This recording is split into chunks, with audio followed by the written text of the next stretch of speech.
Okay, I think I got the transition down. Okay, so are you saying that we're live on the internet now? I think we're live on the interwebs. Okay. Pretty sure Um, of it. all right then. Well, let's just get this thing going and so we can stay on schedule. You ready? Sure, let's go with Okay. that. All right. Welcome to Cardboard Conjecture. I'm your host, Norm. And I'm Ryan. And on this episode, we're going to chat about some games. We're going to slide in some news. And Ryan, what's the topic going on this time? Oh, our topic has been suggested by good friend of the show, Jeff McNary from the Bridge City Boardgamers community here in Saskatoon. And he wants to know if our game collection was only limited to 5 games, what would they be? Was that dramatic enough? That was dramatic. And I was just thinking about how painful it was trying to hone that list down. All right, coming back in. And we're back. This is Cardboard Conjecture. Let's get into some talking about board games. And Ryan, you go first. I've heard such cool things about this game. Sure. So, a little game that I have been playing actually a lot. Like, if I'm checking my stats correctly here, I've probably in the past few weeks played this about like over 10 times. And that is Juicy Fruits, published here in North America by Capstone Games, part of their Family Games lineup. But it was, I think it's originally published by Deep Print Games. And the designer is Christian Store. Oh, well done. Well done. Yeah, I'll try. And yeah, Juicy Fruits is a kind of a nifty little resource management game, and I would also put it into contract fulfillment, where you have a board in front of you, and all around the edge of this board are a whole bunch of these boats. And what these boats want are, well, a whole bunch of fruits, and your board represents the island. Okay. And in the center 9 squares of your board, you have fruit tokens. And they all start off in a particular pattern and they're randomized. Yeah. Now, how you collect your fruits is actually you have to slide these tiles. So if I slide the orange tile up 1 space, I get 1 orange. Okay. Now, if I position them so far that, let's say later on, I can slide the banana tile over 2 spaces, I get 2 bananas. So however far you can push that token is how that many sliding fruits. Puzzle kind of thing. Yeah. And now what you'll end up doing is you'll actually end up fulfilling the contracts, the boats around the edge of your board, and they'll come off, freeing up more spaces that you can slide these tokens on your board. So now they can start going farther distances. Yeah. So that's kind of like the main thing. And these boats all have a whole wide variety of point values. They range from like 1 point to more difficult ones are like 6 or 7 points. Mm-hmm. And then also off to the side, not on your main player board, is a actual, I'll call it a market board. I can't remember exactly what it is, but it's got its own set of market things that you can pay a certain amount of fruits for to get some special tokens. And these special tokens will either be worth big points or they'll give you your own special action that you can take. Mm-hmm. Like one of them is like fulfill a fruit stand, or create some ice cream. I think that's exactly what they do. And so I can take that ice cream token and I can slide it, and then that tells me how many ice creams I can make, and then at the bottom of the board tells you what the recipes for ice creams are, and they are worth a certain amount of points. So, and then essentially that's the game. You go until, when you do that job market board, that's your timer. As soon as so many of those tiles have been taken, then the game is over. And so it's actually really neat. That's the family mode that they put into it. Now there's another mode they say for advanced gamers, and it just adds an extra phase. You flip the score track over, and now there's like a juice factory. And it's just an extra thing that you can spend your extra resources doing, pushing your tokens up this juice factory and getting more points and stuff like that. It's actually really, really, really quite neat. This game also boasts that it has 4 count them, Norm, 4 different solo modes that you can play through. And I haven't even touched those yet. Oh, nice. I haven't even touched those yet because we actually been playing this as a family. Actually, Regan has picked up on it actually really quite nifty, that he can slide his tokens knowing what fruits that he needs to collect. And I mean, the components are so cute, man. Oh, and I don't use that word too often, but yeah. Production value, huge, chunky wooden fruit tokens, which are done. really, really, really nice. The boards are really, really nicely laid out. Everything's so bright and family friendly, vibrant. It's appealing. Yeah. It draws you in, definitely. And I'm looking at the pictures on BGG. Yeah. This is the first one I think released in this Capstone Games family lineup. Well, so it was it's really good. I really enjoy it. I can't see this one leaving my collection. Jen likes it. Regan likes it. I smell a review coming up with this one. Yeah, it's saw the table quite frequently, and it plays actually really, really quickly, too. I don't think our games go much past a half an hour, if they do. What does it say here? It says 20 to 50 minutes. Yeah, 20. Yeah, which I think is about right. It is not an overly complex game. Age 8 and up. You can make it as complex as you want, kind of thing. Nice. So really enjoy it. Capstone Games, I think we mentioned it on the show before a few times. Well, they're knocking it out of the park. Yeah. They're knocking it out of the park. And I mean, they started, for me, when they got my attention was the legitimate Euros that they were bringing in. Mm-hmm. And then they started expanding, and then they started acquiring, and the way they're growing, to have, like, they had the Simply, what's the lineup? They have the Simply Complex. The Simply Complex, yeah. Yes, and now they have another family line, so well done, Capstone. Yeah, I don't know how much more they're putting into that Simply Complex lineup. I think they're kind of more making their brand here with this family, and then they're kind of like their their Euro-ish thing. So Juicy Fruits, big recommendation from me currently. So yeah, there might be a review in the near future. Well, it looks like one of those like straightforward, easy to play games that has some depth underneath it. Yeah, and like you always talk about the cognitive load. Yeah, like this game was now with the Juice Factory. There were some extra rules. I remember that. I think I just played it how I thought it played without actually reading the rules, but there was actually some more complex things going on. I was like, oh, you could do that. Oh, we could do this. Okay, maybe I should have read the rules instead of just making up what I thought should have happened. Well, I stand corrected. Good thing we believe in conjecture, right?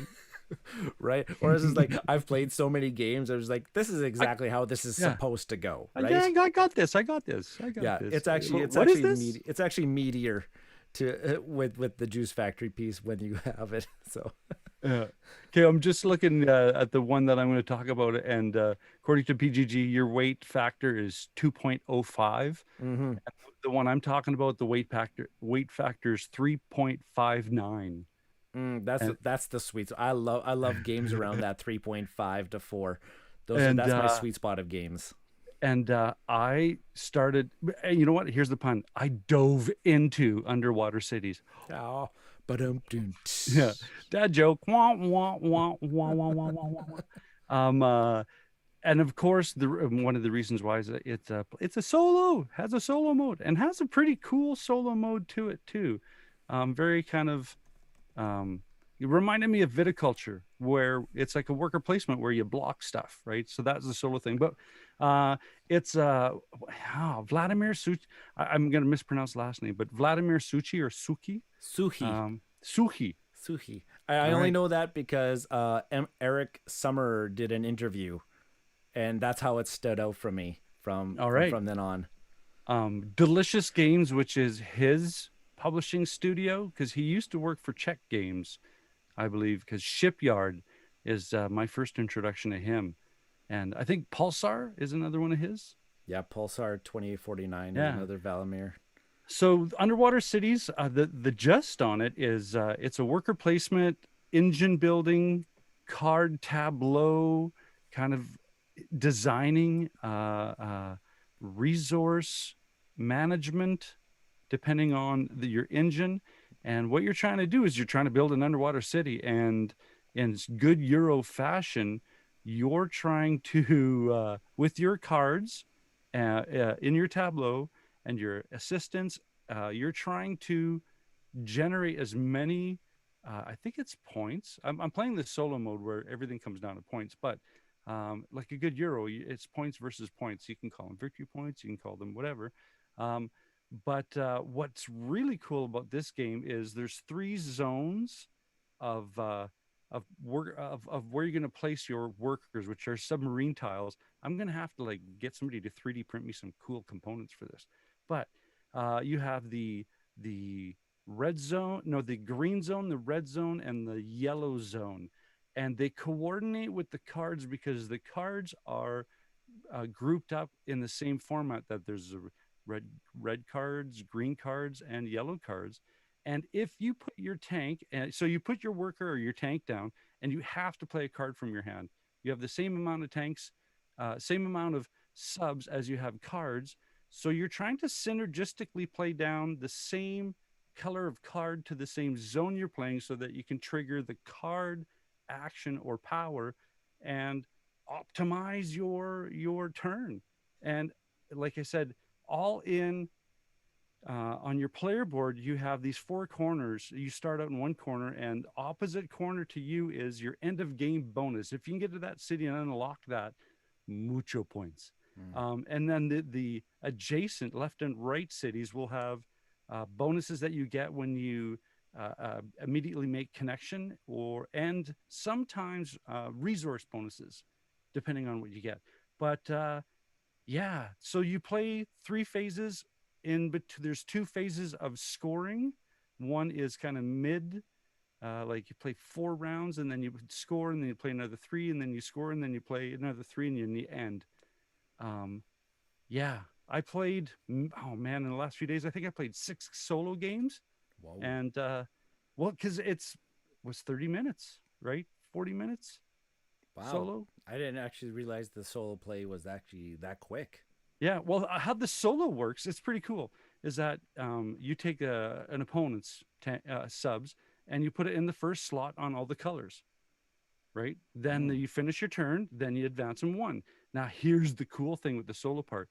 If you don't get any, what is it, the United Nations points or whatever that pushes you up on that right side track, if you don't put yourself on even the last point, if you don't get on that track, you pull out another color, and you take a card and you count so many, and right, so if you don't participate in that part of the game, you start to clog up your choices, and your game just like your choices just narrow down fast. So you're always thinking that in the background of, I need to get knowledge, I can't remember what it is, okay, but you know what I'm talking about.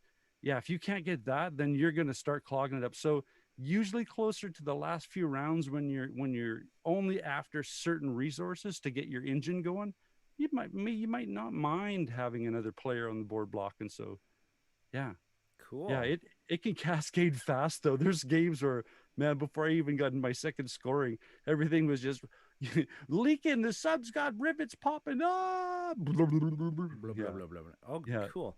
Yeah, this is a game I've played actually quite a bit.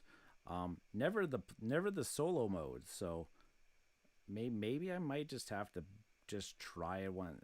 You're the solo mode expert. Where would this rank in like solo modes? Okay, so funny you talk about that, because I was thinking of doing a ranking of, or a categorization of, here's the different solo engines that I've discovered in my time. But that would actually be a really good discussion. Yeah. This one, I would say, it does a good job of allowing me to play my turns, and not that I have cardboard ADD, but to play my turns as fast as I can, without waiting on anybody else, right? You know that idea of like, I already know my turn. Come on, right? So for me, it's just like bang, bang, bang, bang, bang. Okay, I did what I can. Advance the things. Take my card. move, like move the piton up to the next level. All right, I get my turn. Here we go. Boom, boom, boom, boom, boom. Or else, if I didn't do that knowledge track, here we go. We come on another one. I find a way to place them on the board. It allows me to play so fast that I think the unbusyness to this mechanism makes it such a cool game to play. Right Yeah. on. And now the Cool. only thing is you're playing you're trying to hit a certain point level, right? Ah, A point level, and you have to at least get a certain amount of cities, domes on your board, right? So if you don't check those so a two, couple goals, kind of like the Terraforming yeah, Mars solo mode. yeah, You have to be able to push those parameters, yeah, and by the time you get to the 14th or 15th those thresholds, generations, yeah, yeah. I think one of the thresholds is if you can't score more than 100 points, don't even mail it in. If you can't get 7, yeah, I think it's 7 domes out of 9, Hmm. then don't even bother, right? Cool. So yeah, that is Underwater Cities Cool. by Vladimir Suchi. And do you have the expansion? I ordered it. Nice. The dual layer player boards are 100% worth it. Oh, really? Okay, I Oh, was yeah. wondering. It's like, well, for cards and an extra thing, that's kind of a No, meaty dual price layer for player an boards expansion. Oh, worth it. yay. Nothing Okay, sliding yeah. around anymore on you. Because that was the thing for me is, I mean, I got 2 cats, and people who have cats and board games know that it doesn't matter if it's on the table, it's cat domain, right? So the cat jumped up once and like landed hard and everything shook. It's like, oh, come on. Oh, Right? come on, Yay. man. Yeah, come on, cat. So yeah. Cool. Okay. So we got it, Brian, we got that new section in now. Yeah, do we address the elephant in the room that Ian's not joining us on tonight's recording? And that's just unfortunate because Ian's decided that he's going to take a little bit of a break from the podcast.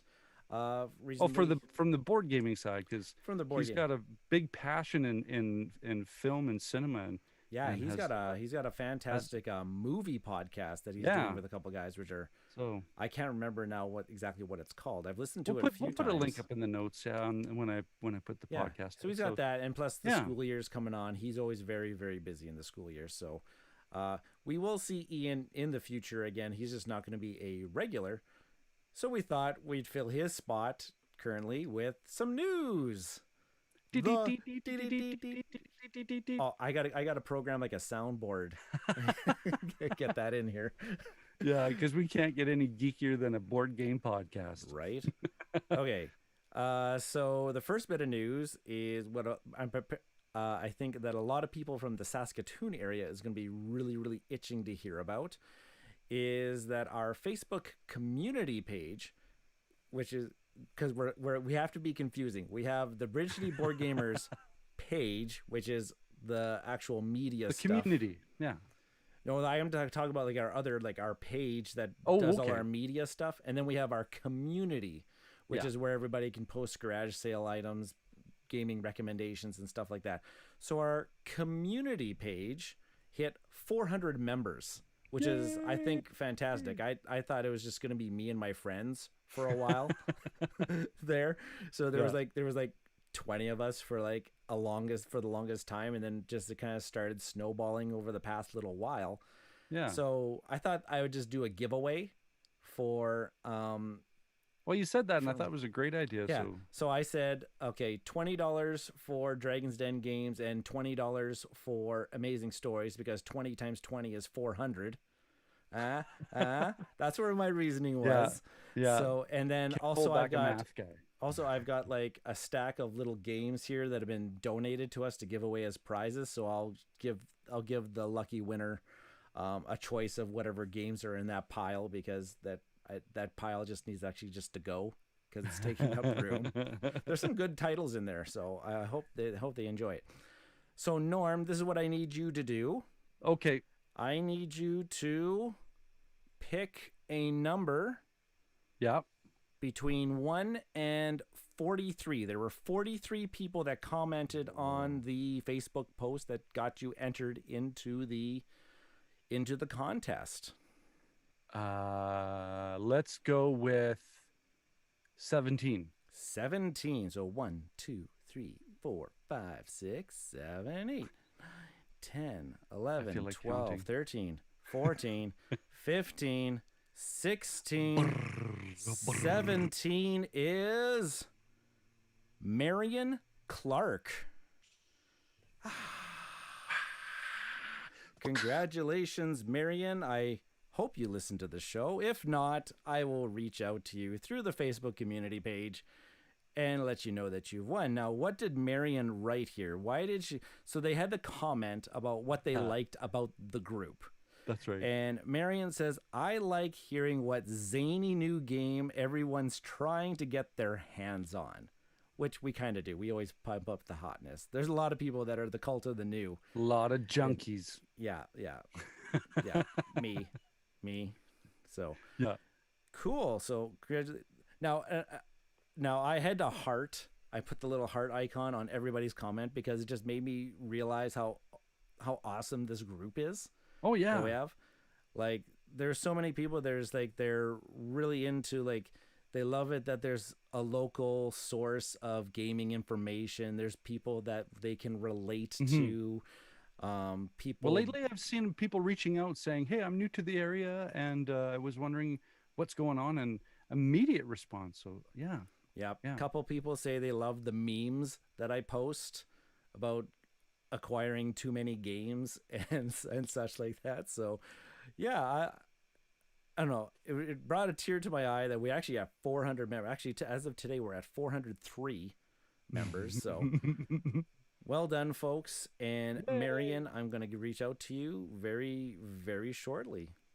Well, I hope we can keep doing some inspired giveaways. And thank you to the sponsors. Oh, absolutely. Yeah, they step up. Darren at Dragon's Den and Jeff at Amazing Stories. Like, they're fantastic folks. If you don't know who they are, go and say hi. Say that Ryan and Norm recommended you come to this store. They'll get you signed up on their little discount programs. And first they'll laugh and go, "Okay, what are you all addicted to buying now because of what they said?" Yeah, pretty much. They are always bringing in the hotness. Speaking of new games, you'd mentioned, "Hey, should we talk about this and should we talk about that?" And I thought, I'm not as deep into the crowdfunding scene as you. I mean, I've got some Kickstarter stuff came in. I just recently got Captains of the Gulf and Crescent City Cargo, that some Spielwork stuff that I'm frothing to play. No, wait. Yeah. Yeah. Oh, and brought in by Stronghold. Ooh. Was the North American publisher Nice. connected to that. And I think I have some Kickstarter. Cascadia is coming in. I think I got a little notice of. Oh yeah, Canadian people have started receiving their stuff. So I thought, let's talk about some crowdfunding stuff for Kickstarter. Well, Cool. Kickstarter and GameFound. So you started up. Oh yeah, because you can't talk one without the other, because GameFound is rivaling Kickstarter. Now, GameFound does have their roots in Europe mostly, because it's the company, it's the Awaken Realms really created that platform. It was what they were using as their pledge manager, and now they're using it as a crowdfunding source for folks and everything like that. But the one that I have on my list is not a GameFound one. It's actually on Kickstarter, and when this episode releases, there's only going to be a few days left. I think this is live until August 31st. 8 days to go. It's 8 days to go as of this recording. And this is Iridia, The Paths We Dare Tread. Now, I picked this one because I also want to plug my other show that I'm doing with Jason from Dice and Dragons and Rob and Anna Marie from the Meeple Dungeon. We have a YouTube show called Kickstarter Excess or Value, where we're picking crowdfunding campaigns, and we're talking about whether or not it's a good deal or not, what we like, what we don't like about the platform, and what you're getting in the campaigns and stuff like that. So and we just talked about Iridia, just released. So if you want to hear my in-depth thoughts about Iridia, you can go over to Dice and Dragons YouTube channel. Now, that was the very polite introduction of what you guys do. Now, the meta of what you guys do is try to coerce, downplay the, I don't need this, I don't need that. And then by the end of the episode, you guys are all clicking. It's like, gotta get the game. Well, what I like about the Kickstarter Excess or Value series is that it's actually been quite therapeutic for us. Yeah, it's like a group session. So, and it always ends up like all of us either like we've talked everybody out of backing it, or like what I've started doing is doing the $1 levels. So it's like, I'm not fully committing right now. Yeah. I just want to pay attention. I just want to get in on the dialogue, right? Yeah. That's all I want. I just want to be part of the scene. Yeah. So Iridia, The Path We Dare Tread, is right now on crowdfunding. It's a hugely successful crowdfunding game. It's made by Far Off Games, and it's the same design team that brought us Zaya Legends of a Drift System. So that pulled my interest immediately. So big pedigree right now, and it's a huge, like if you take a look at what this game, it's a huge open world exploration campaign type game, where it kind of reminds me of like those top down Super Nintendo open world, like Link to the Past things, because you're gonna be walking around and all of a sudden you walk into a house, and then the house is actually a tile. It'll flip over, and now you're inside the house. So, oh, cool. And then you can interact with things. There's an RPG element here, Norm, where you can actually where if you're playing with a group, you actually have to start role playing some of the characters that these other people are interacting with. And then there's I see a D20 in the background, and And are you there's, getting it? There's a combat system. Stop. Are you getting it? Don't interrupt me. Are you getting it? Don't interrupt me here. Huge combat system. Right now I'm at the $1 level. Okay. And here's why. All right. Okay. Tell me why. Here's why. It's because of this RPG element system. It says that it's a solo play game because it's cooperative. It's a cooperative game. All cooperative games can be played solo. But it's this RPG element, and I don't know how the RPG element is going to play out with a solo character. They haven't released the full rule set, so I don't know exactly how playing a solo game is going to work. So that's why I'm at the $1 pledge level right now. I just want to see what it's like, but I might just end up clicking it anyways because this game looks awesome. But I have a whole bunch of other campaign games already sitting on my shelves that are not finished yet, but what's one more? Just what's one more? One more.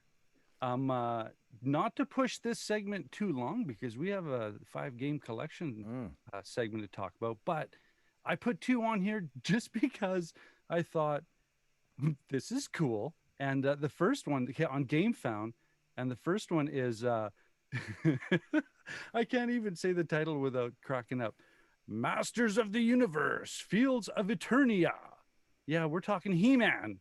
The other He-Man game. Oh, is there another He-Man that's out there too? Coming in early September, there's the Simon He-Man game coming out. No wonder these guys are trying to get this out fast. Yeah, by Arkham Studio. So, not that I want to, I never got into that cartoon, and but I just thought, wow, as far as diving into the IP bucket, this was catching it on the edge kind of thing. I don't know. What do you think? Well, I know exactly what I think about it. It looks amazing, except for there's no shipping to North America.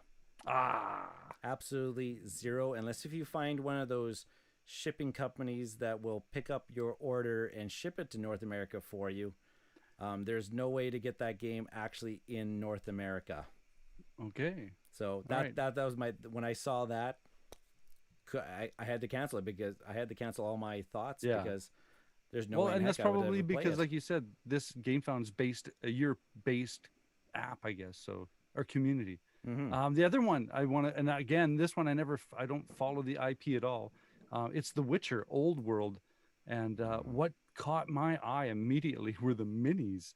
Oh gosh, they look amazing. Like whatever this elk moose skeleton thing is I mean, right away I thought, oh, let me paint that, please. That one's in late pledge mode right now. I think it is. Yeah. Yeah, because we did that was one of our first episodes for Excess or Oh, Value. that's right. We talked about Witcher Old World, and we talked about that there is value in it, but there is also like all the extra stuff that you're gonna get. Like you're never gonna play with all that stuff. Well, This and has got CMON. This had CMON model written all over it. Yeah. Like the gameplay all in is $280. But Is that 280 euro? no, it says it has. There's not a euro. It has like a. Okay. It has like a North American dollar symbol. But there's just a table full of minis. Oh yeah. Yeah. No, I mean, it looks Kingdom really Death cool. Monster. That's in that same range, isn't it? I mean, Yeah, up to 5.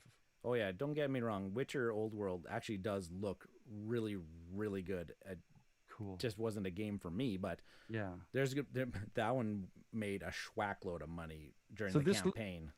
So this legitimately caught my attention because it was designed to do so. Oh, it says a solo mode. Yeah. Oh, I don't want to look at that. This is a bad idea having this segment. Welcome to Ryan like 3 or 4 years ago. All right. Okay. Well, that's Once the bug gets you. Once the bug gets you, it gets you. That's a perfect segment mode. So let's bug. That's about it. Okay, coming back in. And we're back. This is Cardboard Conjecture. We're going to go into topic. And Ryan, how about you lead us into the explanation of what's going down with this crazy idea? Sure. So this was another one of our contests. We're just giving away stuff left, right, and center tonight. We're throwing out the window. Throwing it all. A while ago, we said that we are approaching episode 100 of Cardboard Conjecture. And I know, right? And that our ideas aren't as fresh as they once were. And we have kids, so I gotta sleep. Yeah. Top games that have unicorns. Yeah, woo! More Ryan's World. Yeah. So, I put a contest at the beginning of the summer, asking folks to submit topics that they thought would be interesting for us to talk about. And we pulled one. This wasn't my choice. I think this one was your choice. I think you chose it. This one. I like torture. Jeff McNary suggested that if we could only have 5 games in our collection, I can't remember exactly how he worded it, but if we could only have we interpreted it as if we could only have a 5-game collection, what would they be? Because we're pretty much at that point now where everything is 5-game collection. Oh, wow, okay. Yeah. So I don't know what it is. I can't remember what your collection is. So this took me. I have to take my 335 games behind me, and if I was going to make a 5-game collection out of all 3, I have to cut. Essentially, no, not cut. That's a bad word to use, because I'm not really getting rid of them. But hypothetically, if I only were to create a 5, you'd have to filter. You had to filter so many games. Mm-hmm. Let's use that word. You're filtering. Yeah. So like good coffee. Yeah. So, what you talk about? You talk about the criteria that you used for your list? Yeah. Okay. You want me to? Okay. So mine was, I went about this like I'm narratively story driven, and you're the math guy. If I was to be on, let's say, a trip to Mars. And if it's like, okay, look, you've got this much room to take everything, and so here's your slot for 5 games. Here's your container. Like, I mean, working a lot of friends of mine work in the rock and roll industry, and when they go on the road, they have to design their road kit down to what travels on, the buses or the trucks, right, or the freight containers. And then they divide it down to, you have 3 cubic feet, right? So my approach was, I'm going on something where I'll never have access to another game again. 5 games.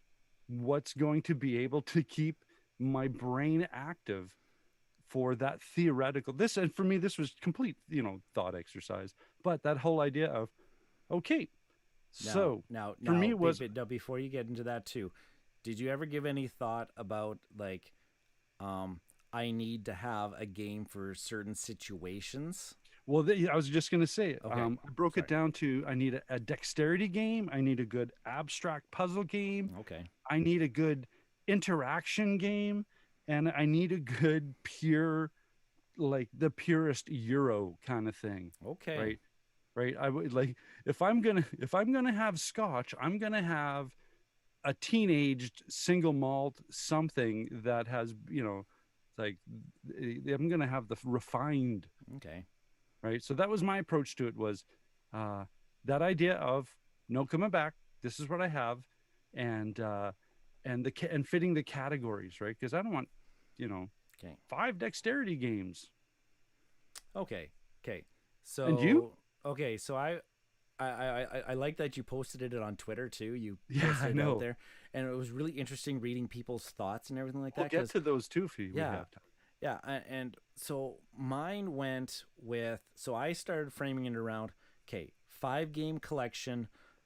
What? So I'm going to create what I think is what I would like as a whole. And so what I chose was a light, Yeah, medium, and heavy Euro yeah, game, yeah. an abstract game, and a campaign game. Okay. So that's what, and so refine it even more. I had to have, if these are going to be the 5 games that I'm going to be, this is my collection. I'm going to be playing. So replayability needs Yeah. to be high Oh yeah. on these games. Okay. Absolutely. Yeah. I included games that have expansions because the Oh expansion just adds to the game. The yeah. expansion is not a separate game to itself. So these No, games, no, it's part. some of these games have expansions, and the gameplay. This is where I was like, do you have it for different situations? The gameplay needs to be decent at all of the player counts. Yeah. Yeah. So it was very, very hard. This Okay, was a now bad exercise. I know it was painful. Kate, at your number 5, Oh, do we you had to have a little rank them? Oh, bit? Okay, well, I how just have about this? 5 games. How about this? Are there like 2 that are close to making your list but didn't make your list? I have no idea because I just listed 5 games. Okay, well, I won't talk about that. I'll give you pain. You know what? And I'm going to strike the 2 that I have off here. Now, mine are in Okay. no particular order because I Yeah, said mine aren't categories. either. Yeah. So do you want to start? We'll go back and forth, and then we'll go into the Okay. Twitter Sure. responses. Okay, so like I mentioned, there's the 5 things that I was looking for. So for my Yeah. light game, Okay. it plays with any number of players. It advertises you could play it solo to 99 players, and I Welcome to Hmm. was it's a great light strategy game. It's very small, compact, but I really enjoy the simplicity of it. It's got tons of replayability. Oh yeah. There's lots of different little expansion maps that you can get for it. Just the deck of cards and the thing that we really enjoy Welcome to. It comes out quite often when we did have regular game nights and stuff like It's that. easy to play and it's difficult to play well. Yeah, right. And then there's different modes of play too with the different expansions Yeah. that you can add into it. But yeah, Welcome to I thought would fit nicely into a only Oh five yeah. game collection. You could play it any number of times with any number of players. Really simple to play. We never get tired of it. No. We've never gotten tired of it. Yeah. We actually had to laminate some of our player sheets because we started running. We're getting really really thin on the pad. I'm right with you. Yeah, absolutely. Cool. So Well, you know what? I like that one too. Mine, I'm gonna say mine because I posted on Twitter and then I put question marks afterwards.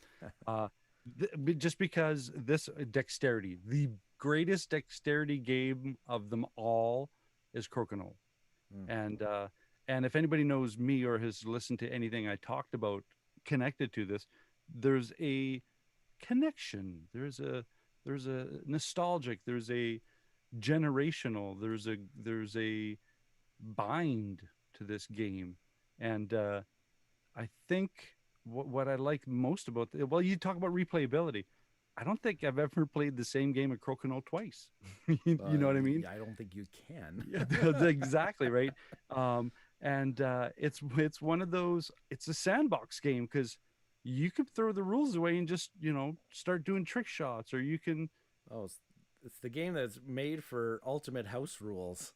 Yeah, You can play it however you want. yeah. You So still have a blast.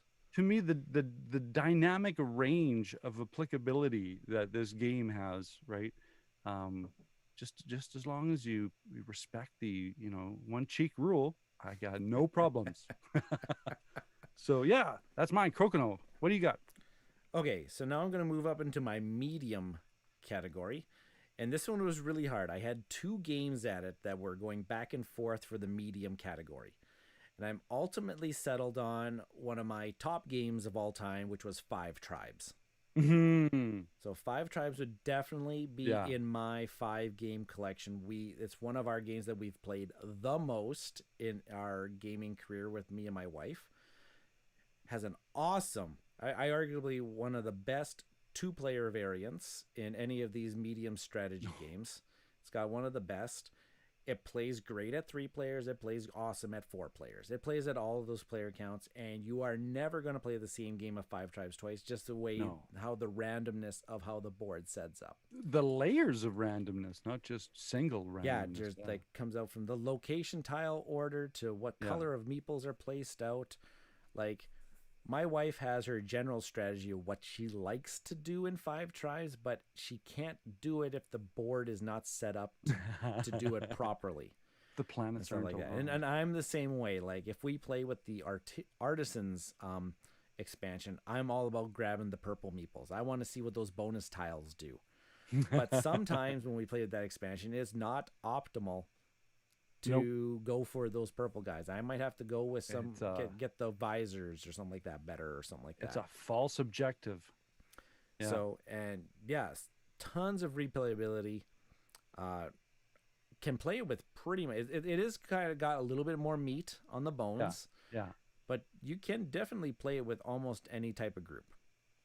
For sure. And so there's the proneness to AP in that one, because you look at the board and trying to make in your mind all those like a detective board with the yarn going to this, that, and go where you drop, what you're dropping, where you're ending up. Oh, that just thinking about that makes my brain hurt sometimes. Yeah. So Five Tribes is part of my 5-game collection, and no pun intended. Really. The one that didn't make out that spot, the one that didn't make out on that spot was Wingspan. Ooh, it was a very tough choice between the 2. All right. Well, the next one I want to talk about is the one that fits my abstract puzzle kind of category. It's not an abstract game, but the game system itself is an abstract puzzle, and that is Spirit Island. Ooh, and beautiful. Yeah, and with one, it plays brilliant solo, and it plays brilliant.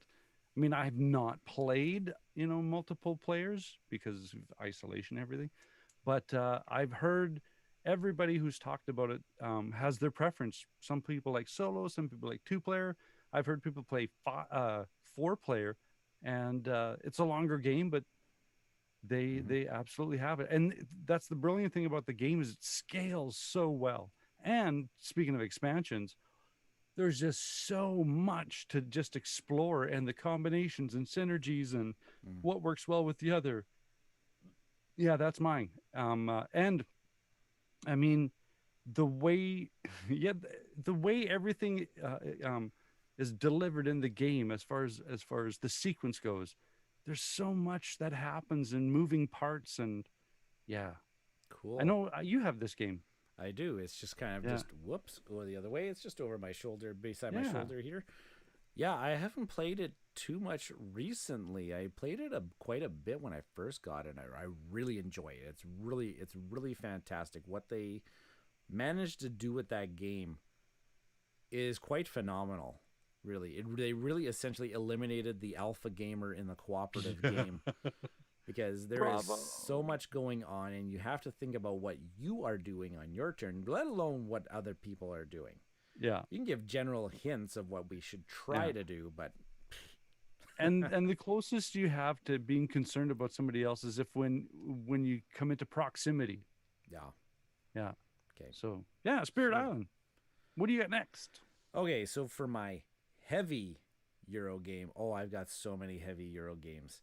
But to bring it down, I went back and forth between two, and if I wanted one in my 5-game collection that I absolutely want to play all the time, and that's Gaia Project. That Terra Mystica system, but placed in space with new alien races and some different game mechanics and everything like that. I absolutely love this game. It's a bonus if I can just have it on one of the games that I can actually play on my laptop, because I play the crap out of it there too. But Gaia Project, there's so much replayability. It's awesome at 2, 3, and 4 players. Just checking off all this. It doesn't have expansions, but there's so much variability already in the game itself. Yeah. There's lots of races to explore. I still haven't played with all of them. I've played this game quite a bit, because I'm like the guy who likes to play a race, and I like to play it a couple times, just to try to get the sense of it, and then I'll move on to the next one, type of thing. Kind of like what I did with sample.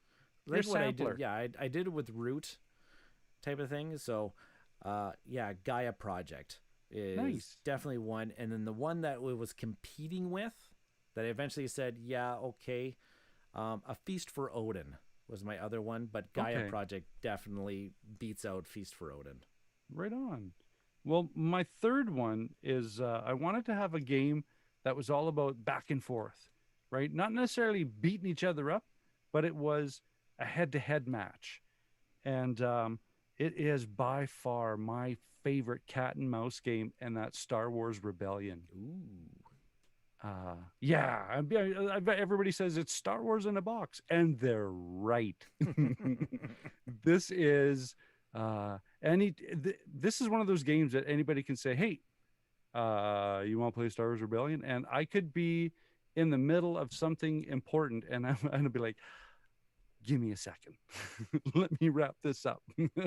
So for me, the IP, I love Star Wars. I mean, it was one of the movie franchises that I grew up with, and I'm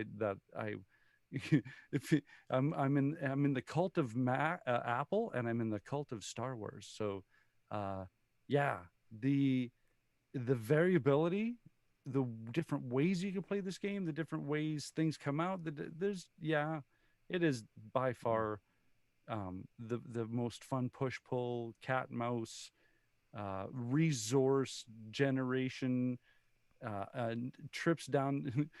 How many times can I have Han Solo blow up the Death Star, right? Yeah, great story. Great stories you can create with that game.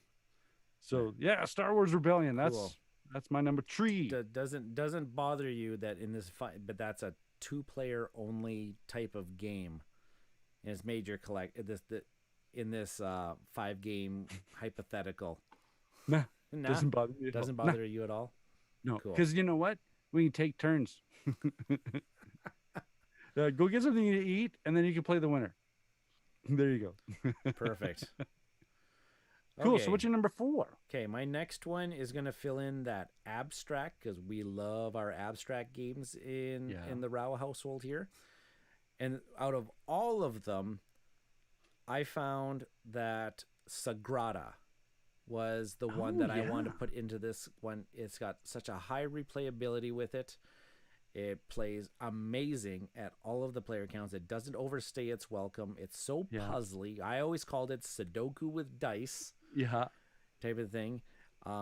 You're trying to you're drafting dice, and you're trying to fit them onto your player board window. 2 numbers can't be side by side. 2 colors can't be side by side. And you're trying to fill in this pattern. You're trying to meet objectives. So like rows that don't have the same number in them will score you points, or rows or columns that don't have the same color are going to score you points, or score points for pairs of 1s and 2s type of thing. we love Sagrada so much. It's actually got a bunch of expansions for it that I have, but we've never played with. Just Of course. because Of we course. love the base games so much, and there's so much variability with that that I know that we will get to the expansions eventually. It's just that they better bring. I hope that they bring something fantastic because we absolutely adore this game. So filling in the abstract piece, it wasn't even close. Sagrada is part of my 5 game collection.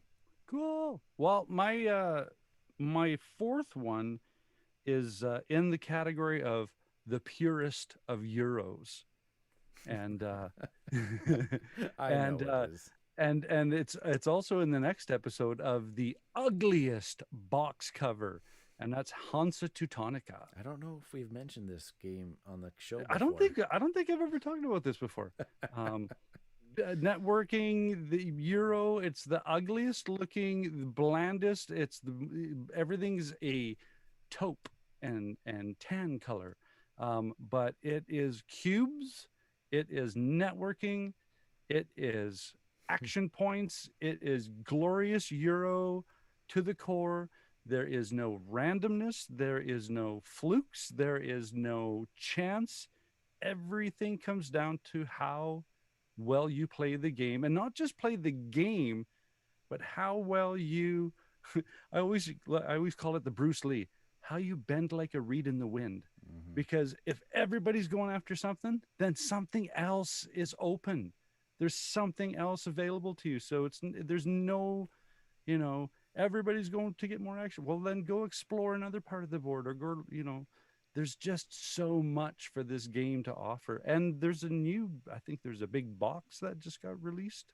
Yeah, they just kind of just threw the expansion maps that were hard to find in there. Yeah, And I think they also cleaned up I got the. all those.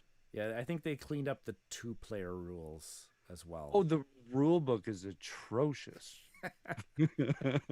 Oh yeah, that's part of that game is trying to find all of the PDFs to straighten out some of the edge case stuffs. But that's how good this game is. So Hansa Teutonica. Great. You. So this is my last game. And so I mentioned that I had to have a campaign game because campaign games take a long time. If I'm going to have a 5 game collection, I got to have that one game that's just going to take me forever to do. Now, initially, I wanted to have Gloomhaven on here. Gloomhaven Yeah. didn't make it. It is a big game. It's going to take Yeah. it'll take people a while to play it. I think I know what it But is. my 5 game collection can't be complete without my number 1 game of all time, which is Arkham Horror, the card game, which has many campaigns, many expansions to it, so many character investigators that I can deck build around. That's the replayability for me, is building the decks, taking them out on the adventure, trying them out. Yes, I've seen the adventures now. I know what the plot lines are, but now I'm trying to be optimal. I haven't seen all of the endings. There are alternate endings, or there's many ways that the resolutions can be. I haven't passed every scenario that Arkham Horror has released. And so I think that actually, if I just had just Arkham Horror, if this was a 1 game collection, everything for Arkham Horror, I think I could tide myself over for quite a time, for quite a while. Yeah. So, Yeah. This is like the first time you talk about that game. oh, right? Cool. Yeah, that's a fine choice. And I'm still I'm still embarrassed to say that I've yet to play my base game. Shame on me. So, my number 5. I want to tell you the 2 games that didn't make the number 5 before I tell you this number 5 part. This one was kind of a catch-all. I want to be able to, appeal to a lot of people, more than solo kind of thing. And what didn't make the list was Three Kingdoms Redux. Okay. Probably one of the best 3-player games ever designed. Variability, all the generals, brilliant game, brilliant. Got it. Okay. The next one is one of my favorite mechanisms, and that's worker placement and viticulture. Didn't make the list. Ooh, okay, that's surprising. Okay. That's surprising. What made the list? Because it's got a lot of maps. It works great at 2. It works great, right? Concordia. Mm. Concordia is that middle range. Just put the game down and play it. There's no, it's here. I'm going to use this card. I'm going to go do this. I'm going to, oh, I can't do this yet, but I can do this now, right? There's always so many options. I have even I mean, my win record is pretty poor, but my enjoyment record is off the charts. I love this game every time I play it, right? Because I mean, you feel so clever because you get to find how things are working for your cards and how you're playing it, and also too, when you see in the markets like, oh, I need to get that card, and you're eyeballing the people around the table going, do they see what I see, or am I the only one that sees what I see? Nah, everybody has to see what I see. It's obvious, right? So, yeah, I like that whole gameplay that happens with that game. So, Yep. And one of the best scoring mechanisms, I think that I like that your action cards are also your point scoring opportunities, which is really quite neat. Multipliers and yeah.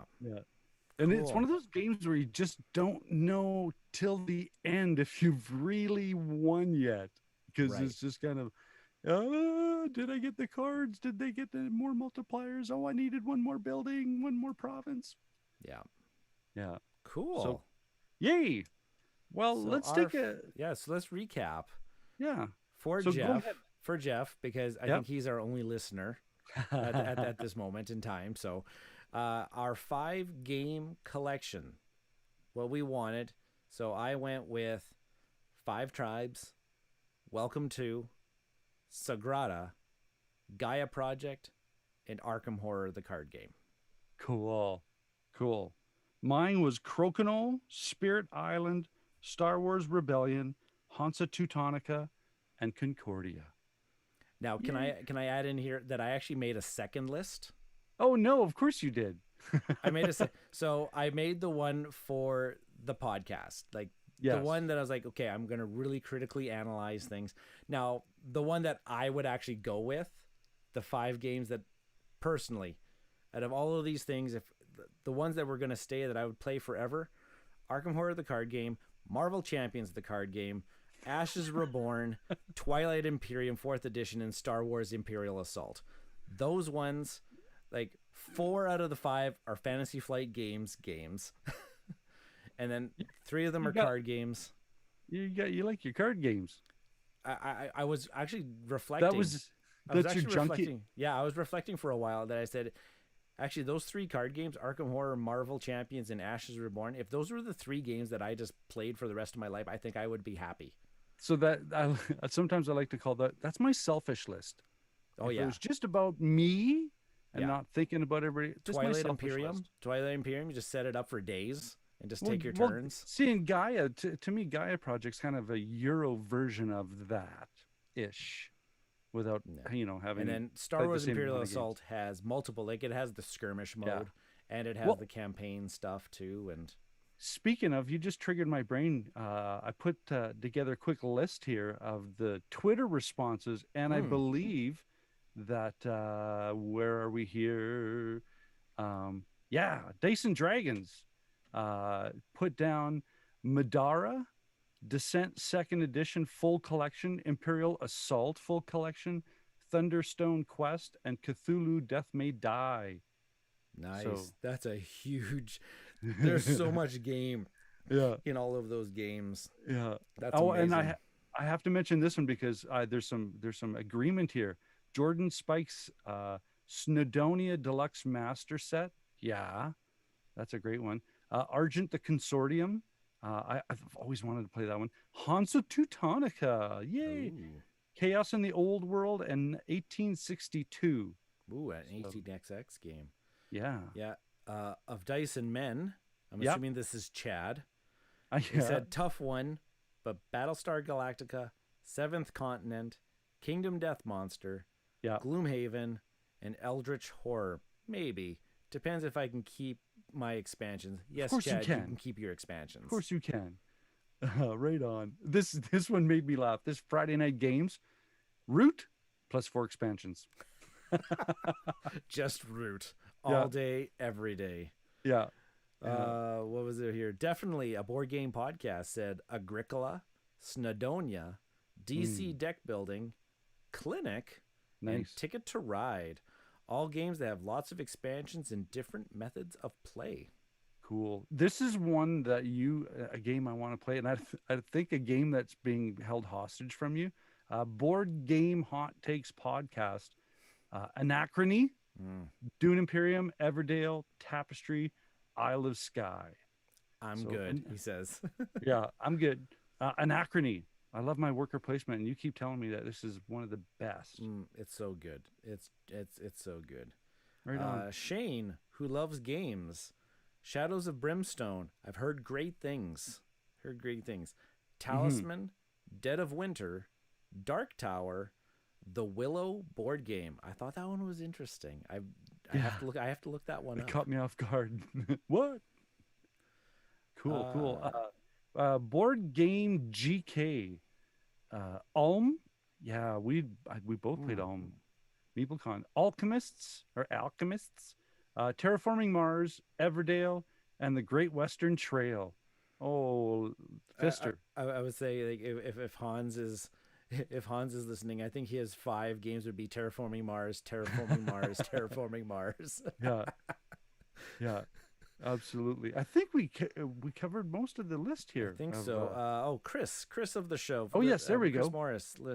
Cthulhu Wars, Star Wars Rebellion, Innovation, yes, Obsession, and of course Zero Escape, his own design, which is his own game. Fantastic game. Yes, that's a great game. Did we do Rock and Robin? No, I don't think we did. Okay, so Brave Sir Robin 42, Rock and Robin, only 5 games? ? Yeah, I know, painful, right? Star Wars Rebellion, see? Scythe, yeah. Tainted Grail, I thought that one or Seventh Continent was going to be on your list. XCOM, Pandemic Rome. Is that Pandemic Rome or just Pandemic and then Rome? Pandemic, but it's probably the Pandemic Fall of Rome. Yes, possibly. Yeah. Tainted Grail. It's a great game. I don't know if I would put it in a 5 game, but it is fantastic. It's great. Cool. Awesome. I think did we do Tom McKee? No, we didn't. Tom McKee No, said, go ahead. "Wow, this would be tough," but Twilight Imperium 4, Yeah. Clockwork Wars, Cthulhu Wars, Bus, and PAX Premier 2nd Edition. Some nice heavy games. Nice. Love it. I could play those exclusively for years and never want for more. Yeah, I wish my brain worked like that. Cool. So, Well, great 5 game lists. Yeah. How do you feel we did about attacking this topic? I think we did it justice. I feel really good about my serious list and then my fun list. Your selfish list. My selfish list. Yeah, your Daffy Duck list. Mine. All right, so we're getting to that point where I always love to say thank you for listening to what we have to say about board games. And as always, I'm your host, Norm. And I'm Ryan. And we'll catch you later. Cool. Right on. Let's take a 5-minute intermission. Take a quick 5-minute intermission. Yeah, and then we'll come back. Awesome. Okay, folks, everybody's in the stream. Looks like we've got Jeff in the stream. We've got Ashley in the stream, and we've got Hans in the stream. Hey, everybody. Hey, folks, thanks for joining us again. We will be right back in about 5 minutes. We're just going to grab some water and a quick bathroom break by me. TMI. A bio break. Yeah. Cool.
Okay, I think we're back.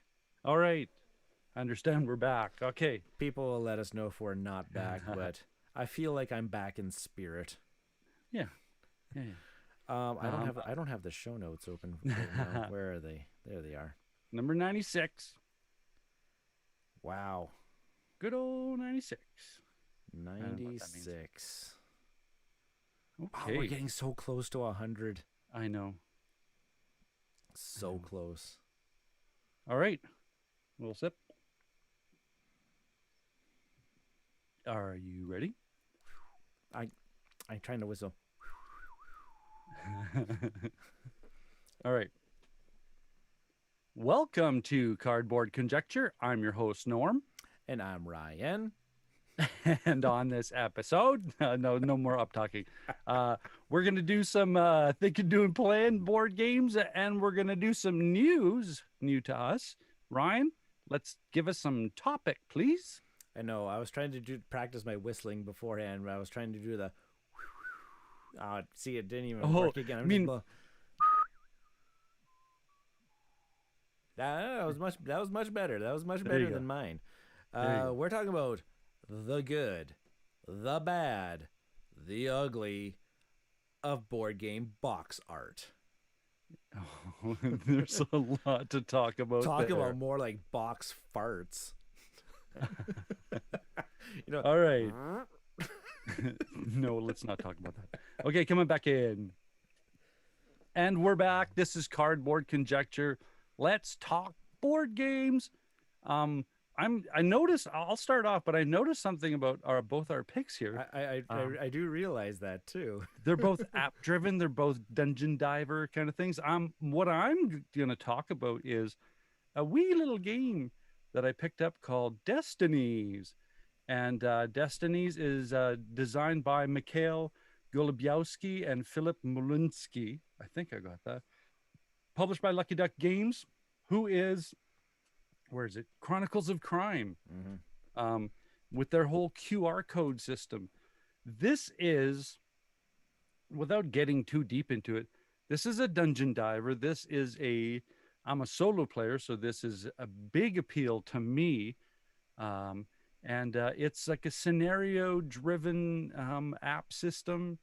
I would say more app-driven, more app system than game system. Game system for the fact that there's map being built on your table. You've got your miniatures moving around. But story narrative driven through the app. Now, there's no complaints, but understand that you're going to have a lot of the time that you're looking at either your iPad or your iPhone in regards to what's going on in the game. Now, if you can handle that, this is a fun game. Cool. I'm doing the Challenger solo, which is if you don't, it's like either you do it or you don't, right? And what the nature of it is every time that you make a decision, sometimes you're rolling dice, sometimes you're using items, which is where the QR code comes in, and I'm liking all the choices I'm having so far. Without reviewing it, I'm in. I still want to get into that game and play some more. I might even just do some YouTube plays just because I'm having so much fun with it. So cool. I know that you've finished it, or you and yeah, we finished off the base box. Now I kickstarted it, so I got the expansion material in there too. You do. So so I have the expansion material. We were quite disappointed that one of the expansion materials is not yet available on the app yet. They're still developing it. Yeah. But it was really interesting. We really enjoyed it. It was really fun. My one critique of it was that there didn't really need to be any physical components. Well, it is a very very app driven game. Yeah. Where you're just manipulating things, but everything's taking back. You're interacting with the icons on the app. My one thing, I'm not complaining that it has the physical components about it as well. I don't know what I'm trying to say here. It was No, just yeah. it's not a traditional board game. It Yeah. is a hybrid app game with a board game lean, Mm-hmm. right? Yeah, yeah. So I love this story. I mean, I have two regular D&D games going on, right? So Yeah. I'm into that thing, that environment of storytelling. And so you've only really been playing through like the intro, the First first two one, right? scenarios, yeah. I did the first one, I think 4 or 5 times. Tried different ways. Now I want to go back to it. Yeah. There's 2 other characters that I haven't tried I really, to see what kind of yeah, spread I'm really happens, interested right? because the whole thing of, and this is not any spoiler or anything like that. The whole reason why it's called Destinies is because each scenario is there is a linking narrative, even though they're playing with completely different characters, but these characters' destinies are intertwined somehow and stuff like that. So That's kind of cool. it's really cool. Story arc wise, and the big arc, they're all destinies are intertwined. Cool. Yeah, I like really, it. really I can't neat. wait to. Yeah. So yeah, that's Destinies from Lucky Duck Games. Well done, company. And so we're going to go from that one to another game that created a lot of buzz about why does this have the app? Why does this even have a board? You're paying now Destiny's fantastic price point, like $40-$50 for this thing. I'm going to be talking about Descent Legends of the Dark $200 game that's also heavily relied upon on an app. I'll though go beyond that Descent Legends of the Dark is not a third edition of Descent. It is its own game. The physical components of creating the board is something I haven't seen yet. Like I used to play Dungeons and Dragons a long time ago, but I never ever had a DM or a GM that actually made like terrain or anything like that. It was like all visual and stuff like that.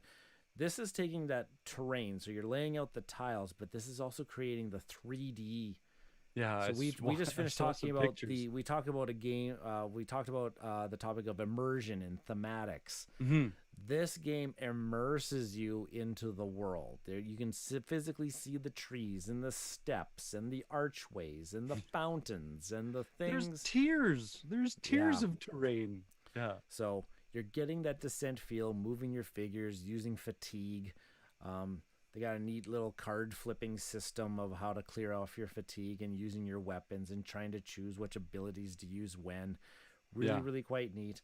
I really like the app. So I think Journeys in Middle Earth. You play Journeys in Middle Earth. Yep.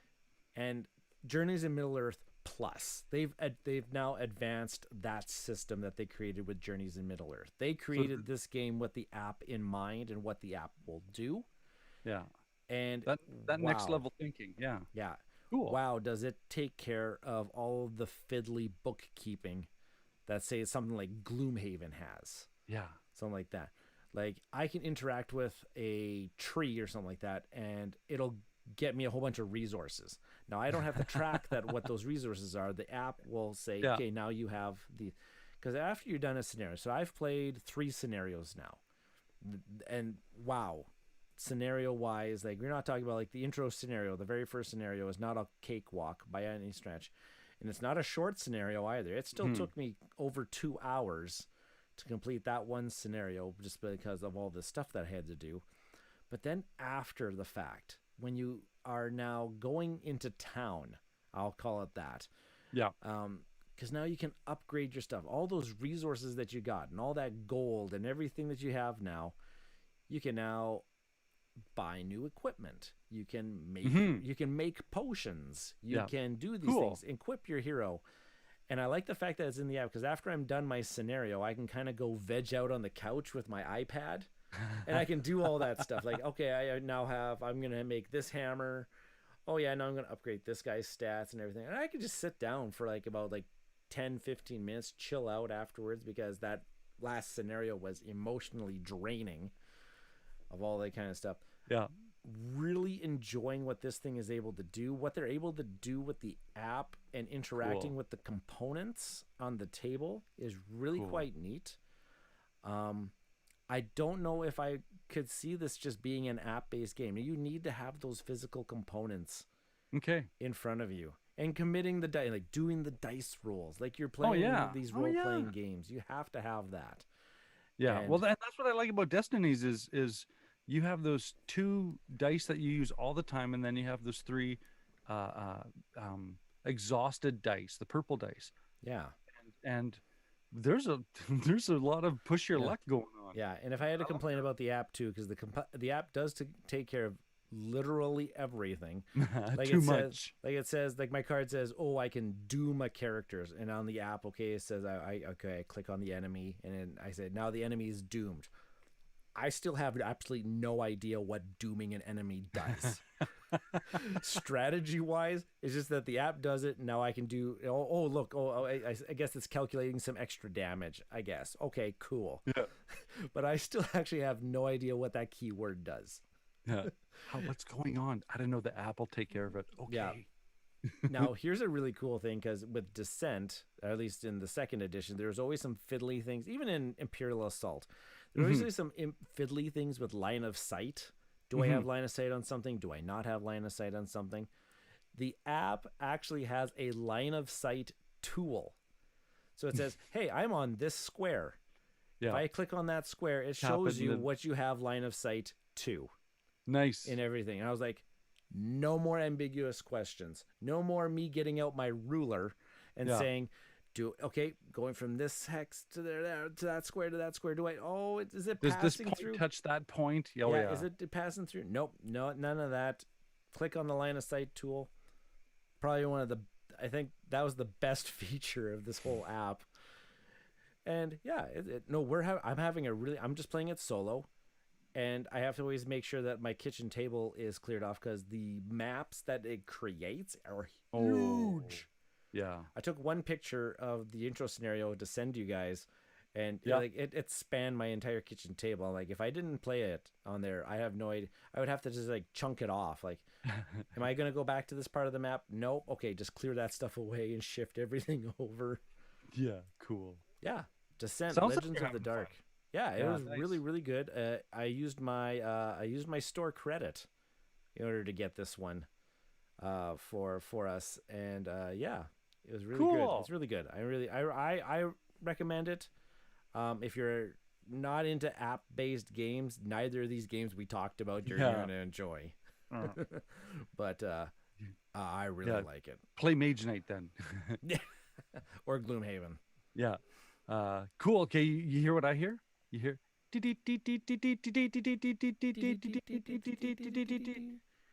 the news. It's the news.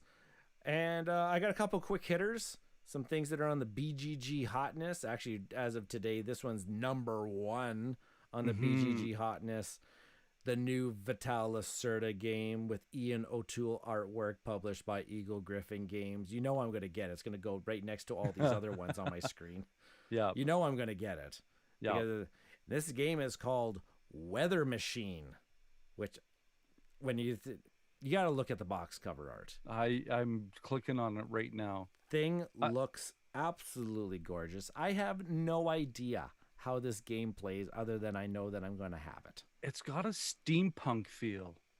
So here's a little blurb where it says, natural disasters will soon be a thing of the past, proclaimed Professor Lativ, project chief of meteorological manipulation at Lighting Technologies. Tests of his new invention, the Weather Machine, showed positive results. Visions of quelling floods, subduing cyclones, and ending droughts made him smile. So your scientists tampering with the local weather and adjusting things and stuff like that. And each use of it boasts here, each use of the Weather Machine also alters the conditions elsewhere on the planet, a sort of butterfly effect. So I can only imagine what crazy things we're going to get going on in this game. It plays solo. Yeah. The pictures look absolutely amazing. We got bits galore. We've got recessed player boards.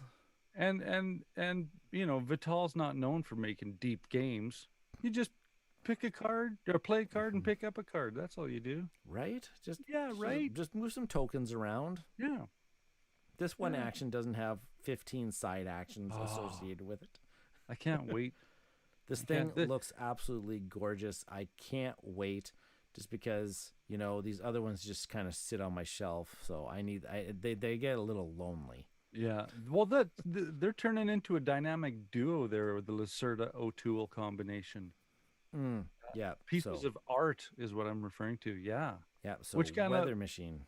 Yeah. Coming to Cool. Kickstarter soon, they're advertising. Right on. What's the next one you got? The next one I have, actually, it's kind of falling off the hotness a little bit, but it's I want to talk about it because I actually played quite a few rounds of this during the lockdown when we were first heavy into the lockdown. Now, this is Rolling Realms by Jamie Stegmaier and Stonemaier Games. Now, Rolling Realms was a project that was solely a print and play project designed by Jamie Oh yeah. as a result of the global pandemic and lockdowns everywhere. He wanted to design a game that people could just print off and play. And actually he ran numerous live streams just play testing the crap out of this game. Yeah. And I played many iterations of it. It was really, really fun. Jen enjoyed it quite a bit. And then all of a sudden he put it out to his ambassadors. He did a poll where he says, would you be interested in a physical release of Rolling Realms? And unanimously, everybody said, yeah, give it that Stonemaier treatment. Oh yeah. And release I'm it. clicking through the pictures here. That's gorgeous. So, yeah, so now he's done it, and it's going to be coming out fairly soon. I think it's going to be coming out Q4 this year. And so everything's like the idea of the game is that there's these 9 sections, and every section is named after one of the Stonemaier games. So like there's the Wingspan tile, and there's the Viticulture tile, and there's the Euphoria tile, and all these things. And the way that they score you points are completely different and very thematic to the world Yeah. that they come from. So really, really kind of cool. So yeah, all these cards are like those, like what you Very got in clever. Silver and Gold has those dry erase cards. Yeah. Very similar style here. It's going to have the laminated cards with this, and you're going to get the dry erase markers. Dice. It's got dice. Well, because it's a roll and write. And so yeah, he gave it that Stonemaier treatment. Yeah. And yeah, it's coming out, and it's going to be very inexpensive, and it looks really, really cool. I think people, if you haven't tried the print and play, you can actually go on the Stonemaier Games website and try out the print and play, the latest iteration. It went, oh my gosh, the one that we played, and then I read the rules just recently of this new, completely different games than the ones that I played during lockdown. Oh, cool. So they took the feedback Really, and really honed it. This is a community effort. nice. That created this game, and so I it's might have to pick this up. yeah, it looks really cool. So Rolling Realms coming out Right on. very, very shortly. I assume. I can't remember what he said the release date is. Well, I'm gonna do like I did last time, and I'm gonna go and have a little meander in Game Found, and and not that, and as I said before, I am by no means even close to being the same Kickstarter ambassador or addict as my counterpart here, but Lords of Ragnarok. Sold. by All in. Awakened Realms. Don't even. I don't need details. It's got all my money. The minis are incredible. The backer, so it's the spiritual successor to Lords of Hellas. Innovative dudes on the map board game set in unique mix of Nordic mythology and sci-fi. My brain just melted right there. Raise magnificent monuments, hunt monsters, and fight epic battles. Yeah. So, do you know of a little game called Lords of Hellas? I've not played it. I've heard tons about it. I've always wanted to play it. Same company, Awakened Yeah, Realms. yeah. And this is the spiritual successor to Lords of Hellas. Lords of Hellas had more of a Greek Yeah, they had a different fusion going on. Yeah, so now they're going to Yeah. take the Norse mythology. So are they taking the same engine and just putting a different combo to it? Or are they kind No. of find I think they're going to create, this is going to be a brand new game. okay. I think they're going to try to hone in on that. Hey, we're going to kind of try to name it in the same vein Yeah. as Lords of Hellas and get those Branding people. But I wise, think this yeah. is going to be a completely different Good. game Good. because like- they are calling it innovative. Yeah. And Lords of Hellas was pretty different for its time. So I hope they actually change up a little bit of that. And I do remember their minis were Oh my kind gosh. of upper scale for their time too. Yeah, because you had the smaller units that you control over. And then they had like mid-range monster level, but then they actually had these gigantic statues that came across. So Yeah. yeah, this one's got all my money. Cool. It All hasn't right. even- Well, there's 58 days until it releases, and I've already spent it. well, see, that one was interesting to me because of the grandeur of it. But this next one, by El Dorado Games, Legend Academy. I'm going to read the little blurb they have. Attend a prestigious institute where characters train to become tomorrow's legends. A competitive deck building, card crafting, worker placement adventure game. Sold, sold, sold, and sold. So are you backing it? Deck building, card crafting, worker placement. Well, I've got 2 hours and 3 minutes as of right now, if I'm gonna back this. But Are you backing it? No, I'm not. I Click. don't know. Click. Okay, well, I'll after the episode, I'll go look a little deep. No, it says wait, 6 days left. I've got time. Because I think they I'll do the dollar thing just to make sure. Smoke. Yeah. What's the goal? Yeah, they're well funded, so this isn't one of those kind of this game looks so cool. Have you heard of this one before? I did not. I saw it. I didn't actually even pay attention to it. Now that you got me scrolling through it, I might have to click. Yeah. Right? It's got one of those like adventure books, which is kind of like everything is taking place in like your maps are taking place inside like a coil bound book. There's like a magnetic box that contains like the cards and components and stuff like that. Scrolling through. Yeah, like I mean, and that magnetic box also looks like it houses as a yeah. Did you see the player board? The 2-layered. Yeah, this looks really interesting. How did this not get it? We should have done a Kickstarter excess or value episode on this. 3 exclusive expansions. These backer exclusive adventure novels are mini expansions that include a lot of new components and Interesting. Dude. Interesting. Yeah. This is like this is looking very pro. I should stop scrolling down because I could get into trouble here. Yeah. What is this? The Legend Academy Deluxe Edition, $69. $69 US. Is that US or Canadian? I'm not sure. US. Okay, it's got to be US. Yeah, because I just clicked on the Canadian dollar. It's 87 Canadian dollars. Okay. Well, yeah, still that's not bad. Ooh, okay, yeah, I'm gonna have to look into this one.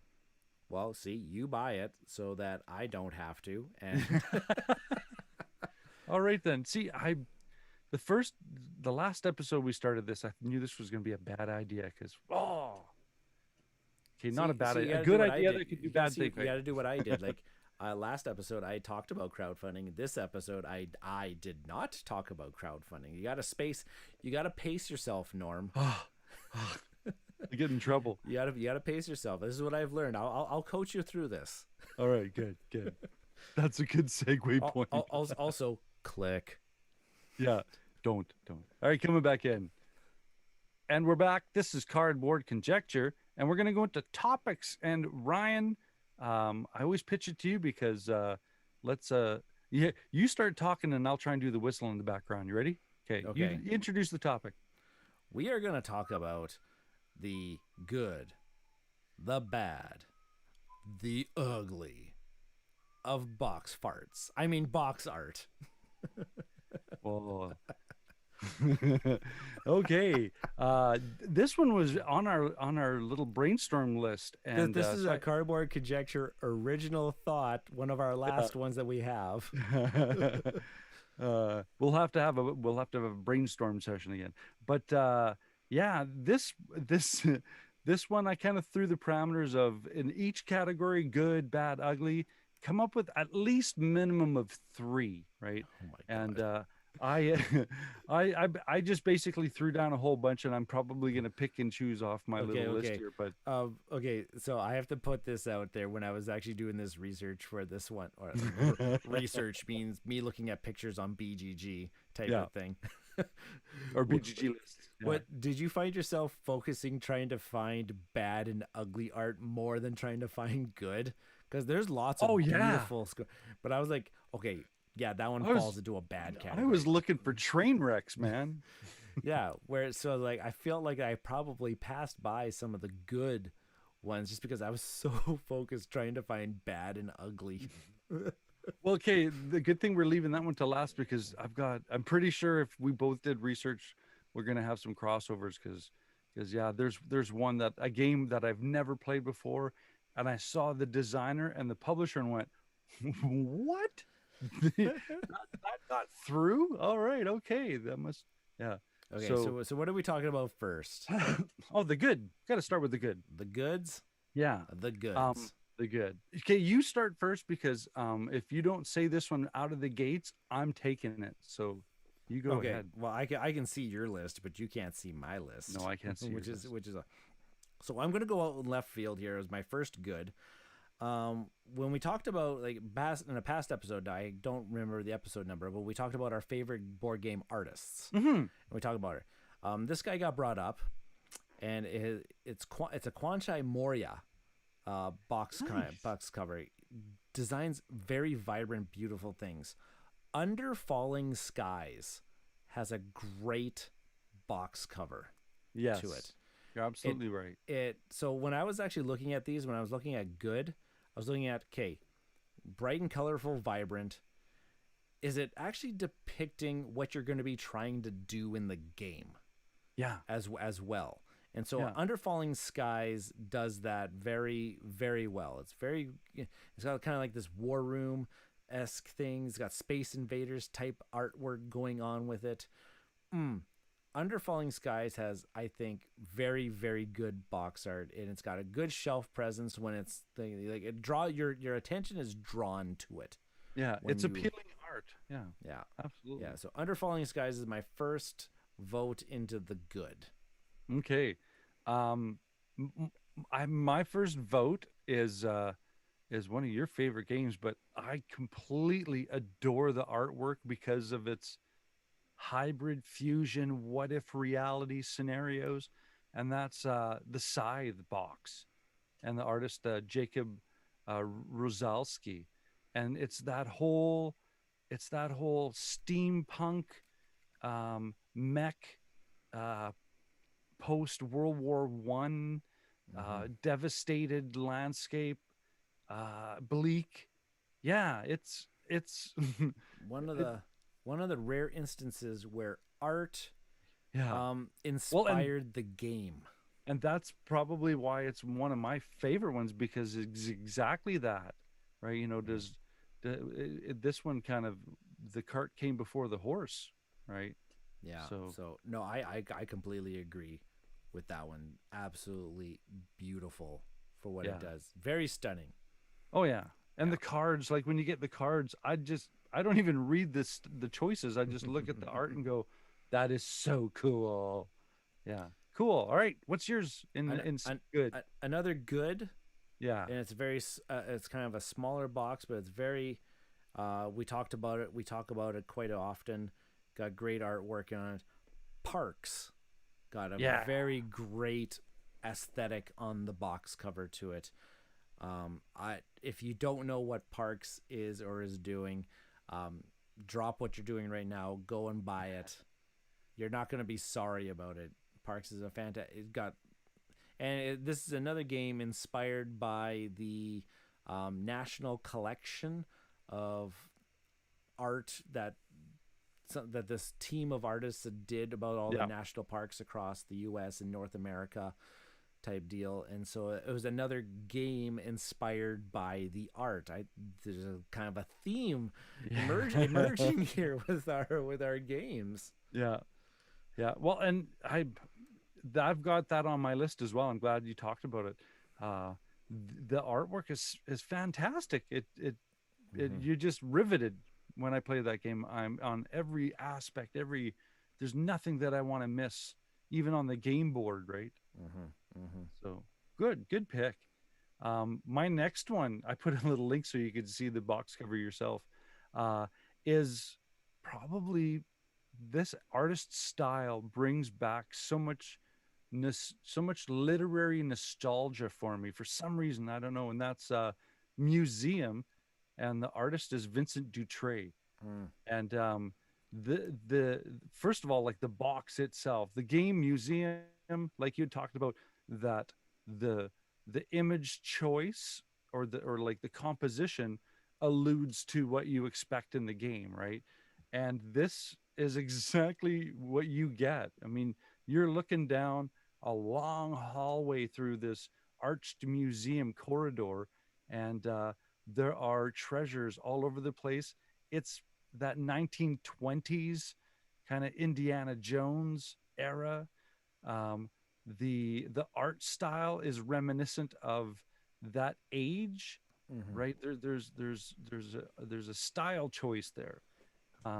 And on certain cards, and some of the stuff too, there's kind of like a grainy film grain texture to it that for me connects me to that old film era of that style of storytelling, I guess. So yeah. And Vincent Dutrey, he's in, as we said before with the episode of our favorite artists, he was on my list of favorite artists. So yeah, Museum. I love that game cover. Cool. I see. So my last one, because we're only talking about 3. Yeah. My last one, I see you have the artist on your list, but I have a different game that I like. Sure. That I like. You can't talk about art without talking about Ryan Lockett. Yeah. The guy who's the jack of all trades, like designs the games, illustrates Renaissance the games, does everything. Yeah. I have Sleeping Gods as the box cover art because man, oh man, does that get you wondering what is going on. It's very colorful blue. Yeah. It's got that picture of the Manticore ship that you're going to be playing as in the ship, and then mysteriously it's got this gigantic sea-like creature underneath, and it's got you wondering, Sleeping God, it's got the title Sleeping Gods and the nice yellow golden lettering right above it, and it's got you full of wonder.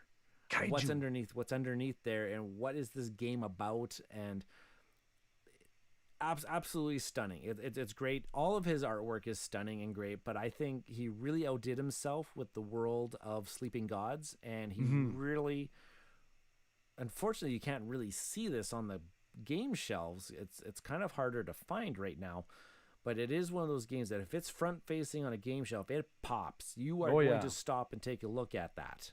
Yeah, great art. I mean, he's on my list for with Empires of the Void 2. That whole he takes that essence into a space theme. So yeah, good pick. My I'm caught in between who to talk about. Well, now we talk in the earlier part we talked about Ian O'Toole, and you just list all of Ian O'Toole's box covers. I mean, we could just talk. The whole thing could be about his stuff. So I'm going to mention somebody who does the greatest character-driven art that I've seen in a long time, and that's the Miko and Paladins of the West Kingdoms. Is I mean, I have Architects as well, but for some reason Paladins, just the characters he gets and the unique personality that he's able to blend into the characters, and which kind of, I mean, combines with the card's power or ability, right? So it's not just, hey, let's draw a bunch of stuff. There's, I mean, at least I see it, or that's what I recognize, but Yeah, I love his style. He's got such a great caricature type of Neat. art. Yeah, Yeah. that's a good pick. I saw some of his stuff. I wouldn't I didn't think that it was like exemplary, but everything like that. But he does get you drawn into the world. Like he's got his very unique style about him, Yep. type like that. No, good pick. Yeah. Cool. Well, thank you. Let's get into some Oh, bad box art. okay. So Norm, what makes bad? What okay in your mind? What are you defining? How did you come up with the bad? Like what's a bad box cover for you? For me, the bad box cover, you put yourself in that category when there's just a couple things that just don't work. And it's just like, who let that get by? Did nobody point that out? Like what? Right? So can I go first on this one? Sure, go for it. Okay. The first one, bad box art, Great Western Trail. Right. I mean, those are the three scariest looking faces I have ever seen. I've They seen are mannequins. high. They're high on something. Yeah, I've seen mannequins with more charisma than those three mugs on that box cover. But it got a facelift, I believe. There's a new Yeah. trilogy set coming out with Yeah. I think I don't want to say, but I want to say it's Vincent Dutrey. I'll look back on that, but yeah. I don't know who's on the new art. Yeah, I don't, and that's why I'm not talking from here on in. I'm not going to talk about the artist because I don't want people to like, make bad. I'm just going to talk about some bad choices. Yeah. And Great Western Trail, yeah, that's bad. All right, your turn. Yeah. So I think I did the same thing with you. I think I saw you can do some things, some Google searches about bad board game box art and stuff like that, and there's lists and everything like that. I tried to not stick to those lists. I found some ones that in my mind they don't jive with me. Yeah. And so one that didn't jive with me was the Isle of Cats box cover. Too much white space. For how size that thing is. And it's just like Isle of Cats, some pictures of the cats was hugging the letters, and then that's it. There's no feeling in it's just white. Like it's a very bold choice. I don't like it. Now, I don't like it. There's a box cover that has the same amount of white, but does a good job of it, and that's Takedo. Yeah, I see. I thought Takedo's was bad too. Did you? Yeah. See, okay. Well, I thought Takedo's was kind of cool. Well, I see what Takedo was trying to do because it is that kind of like that simplistic, cleanish type of thing. Yeah. I don't know how that fits in with the Isle of Cats game. They could have done so. They could have made that so. It could have been a budget decision. Could have been more. Yeah, it could have been way more. Yeah. Let's hope it was. We didn't have enough to pay for inking the whole box, just the center. Yeah, no. So it's a fun game. In my opinion, in my conjecture, Isle of Cats had too much white space, too much wasted thing. Really, it's kind of like if I look at that on the shelf, I'll be like, okay, pass. Yeah. I kind of agree. My next one, it pains me to say this. There's a few of them that pains me to say because they're games I love. But this one pains me to say this because it looks like a bad ad for in the yellow pages for a restaurant, and that's Concordia. What is that lady looking at? That is just. It was like, who didn't know did nobody point out that this does not make any sense whatsoever? Yeah. For some reason I just I look at that and I'm thinking how brilliant, or how many sales would this game have if it had a more appealing box cover, because it's like I said, it made my 5-game collection, right? So the game is brilliant, the box cover bad. Okay, but do you know what really makes a bad board game cover is one that's trying to emulate the cover of a novel. I'm talking about Pillars of the Earth. Man, is Oh, that yeah. boring. That does not draw me in. Yeah. If that's sitting on the shelf next to another Euro type game that has like the bright, vibrant Vincent Dutrey art and Michael Menzel type Ian O'Toole art, where like I'm passing by it. Like that is just like the picture of a bland cathedral being constructed in the far off background. It's not even like the center of attention Yeah. type of thing. So the pillars 30 of the yeah, 30 shades of sage. so it's like, yeah, and I can see what they're trying to emulate, like what the book cover Yeah. kind of look like, which still I wouldn't even picked up that book based on that cover art. Like they're not doing their job. Yeah. Like ugly. No, not ugly, bad. That was bad. That was a bad decision. They could have done so much more to draw us in with that one. My third one is a game that I got rid of, but I might get the new version because it's a little less offensive. So the original, and this is the original box cover of Kalis. No. Yeah, is has this angry, cantankerous, bitter, scolding monarch or some noble on the cover, and again, it's that whole Euro palette of browns and greens and tans, and yeah, there's blue in there, but the blue looks just depressed. No. So yeah, and I understand that the new Kalis had some thought go into the cover because they didn't want to have any parallel associations with the old cover. So, because the old cover is bad. Bad. Oh, I have so many bads and everything. I'm just gonna do a rapid fire before I get to the one I want you to focus on. Okay. I think it's bad when the box cover just has just the name of the game on it, without anything else. An example of that was like London Second Edition. That's just a bad design. Oh, great game. Yeah. Great game. Actually, you should take a look at what London First Edition looked like. Blech. Okay, rapid fire. Rapid fire. Firefly. Bad. It's just a picture of the cast on the show.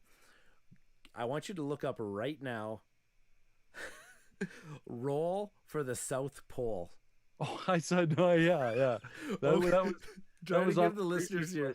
Roll for the South Pole. This is bad. The guy. So it's got a guy on a dog sled. Yeah. And the dogs look like rabid wolves. Sharp pointy teeth, psychotic. You just you have this shock when you look at it. And the guy on the sled has got too much emotion. Like he's getting too much thrill out of whipping these dogs. Yeah. Like he's got this crazed psycho. Like there's a sadistic look in those eyes. How did this pass as a game cover? I don't even know what this game's about. I just saw it on one of these lists. You have to highlight it. Scared you. Pause the podcast right now wherever you are. Look up Roll for the South Pole. You're not going to be disappointed with what you see. All right. Bad. So what's bad? What's bad? What's the one that is that the one that you? No, that was the one. That was the pick. That's the bad. Okay, yeah, then absolutely. Because I'm like, if that's bad, if that's didn't make your bad pick, then I want to know what's bad. No, that is bad. Bad. Okay, let's get to some ugly box art. You got some ugly. Just do a Google search of ugly box covers for board games. You will not be disappointed. On my list for your viewing pleasure, Ryan, I put a link to the first one I want to talk about. I saw this one. This one is called. Now, first of all, I'm going to give you the details. It's a Garfield game or Garfield game, which is Shem Phillips. It's designed by Shem Phillips. Shem Phillips, Plethora. It is the scariest looking thing I have seen in a while. It's got this this art kind of painting of, I don't know, it looks like a hunchback, but it's this weird folding blue hat of this crazy character pointing to some box with It looks like he's this supposed to be like a gem dealer, and he's just like, but the oh come and yeah, look at my little trinkets. there's some nasty. I think there's a reason why he started going with the Miko. Oh yeah, because this was the Noko. Yeah. Yeah, no, the plethora. When you look at that picture, you're gonna go, who thought this was a good choice? Hate to break it to you, did you look at who the artist is on BGG? Oh no! I don't want to see. It's actually Shem himself. Oh, okay. Well, Shem, good thing that you got the Miko. Stick because to designing games, not illustrating them. Yeah. Sorry. I feel bad now. I feel bad. Whoops. The Canadian in me's coming out. Sorry, but you know. Okay. All right. Okay. Ugly. Can I put a category here of everything Aaliyah Ravensburger? Well, that's a cop out. That's a cop out. I mean, there's that Okay.